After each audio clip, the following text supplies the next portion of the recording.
Alrighty, everybody. We are here for the final wretched end of Jack's Route, and hopefully the last time we have to see that graveyard with that super duper happy music. So, I mean, it's not super duper happy, but it could be sadder. So we made it past the last choice, which is we let Jack in from outside, but now we gotta wait for Pendleton to show up and shoot at him.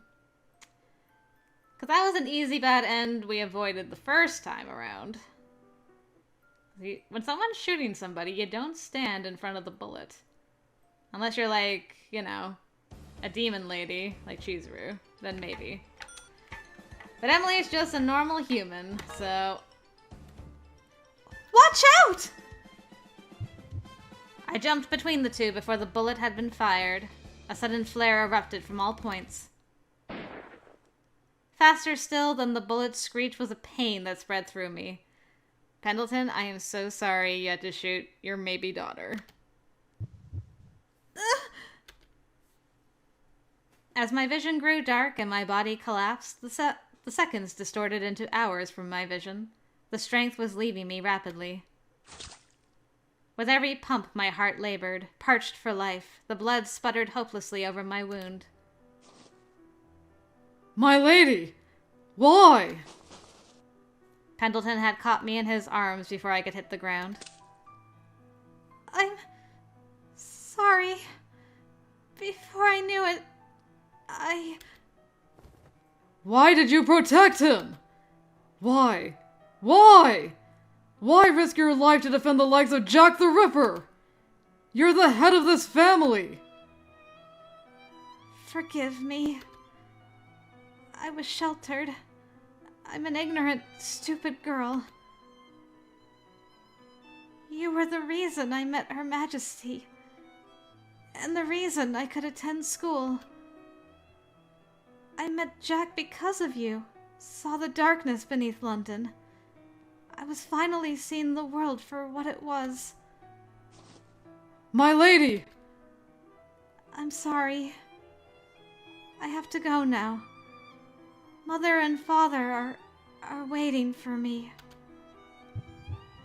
Jack was uninjured. The pain screamed into my chest, my arms, my legs, but knowing he was well was an antidote for my nerves. Time continued to pass and my vision shifted from black to vibrant red.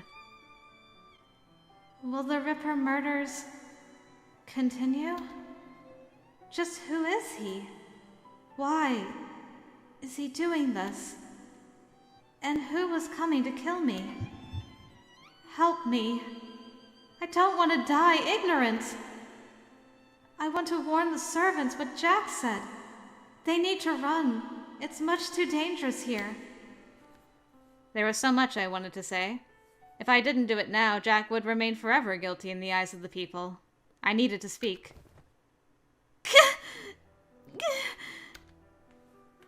Don't! A doctor will be here soon. Don't try to speak. The pain ruptured throughout, enough to numb me otherwise. I was vaguely aware of Pendleton applying pressure to the wound in my chest, so he must have been close. Certainly, I could see him and hear him, but so all-encompassing was my anguish that it twisted the laws of sound. He sounded so far away.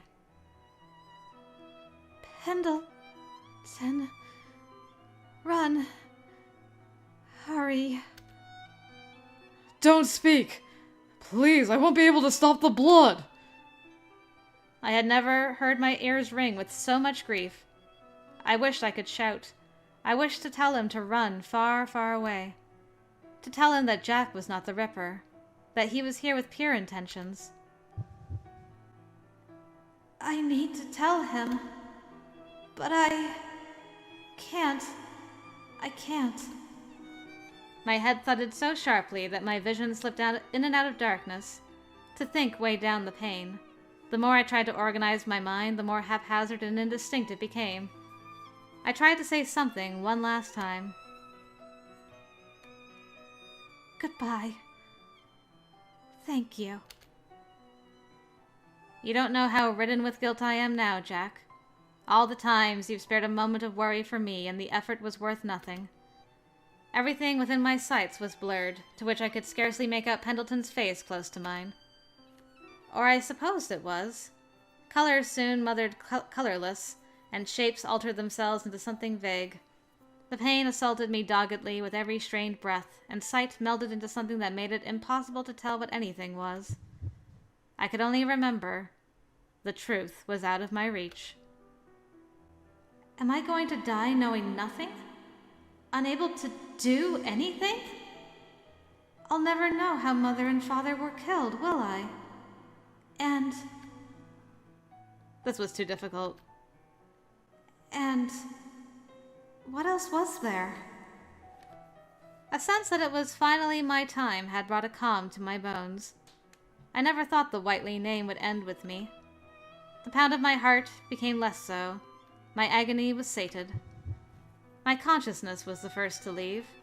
I would never know how many more times my body would try to pump new life into me before it finally gave in. To my dearest Jack, please stay safe. I knew it. I knew she wouldn't make it till the doctor arrived. My lady! Heavens, why? At 1:30, Big Ben wailed. Mere moments later, Jack the Ripper basked in euphoria as he claimed his next victim. Wretched end. Oof. Poor Pendleton. Eee. That was a wretched ending.